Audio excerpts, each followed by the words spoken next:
So now let's see how we can utilize clone tool inside of Adobe Camera RAW. So in order to do that, I'm going to go around onto the healing brush tool right here, and here you can see that clone is an option. So if I were to go around over here, I can go around and select out, let's say for example, this particular area right here, and then you got the clone right here. So unlike the healing brush tool, the clone tool actually copies out the exact same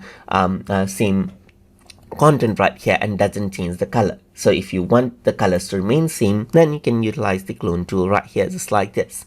So let's say for example, if I were to go around over here onto let's say this particular bush right here, then I can go around and utilize the clone tool right here to copy out the exact same area.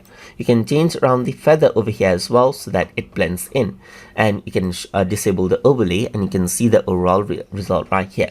But for clone tool to make it seamless, you do need similar colors. Let me just go around and show the overlay and select this, and you can go around and change around the feather size over here just like this. Disable the overlay and this is what you have, as you can see. And that is how you can work around with clone tool inside of Adobe Camera RAW. So hope you guys learned something as always, and as always please like, comment, share and subscribe.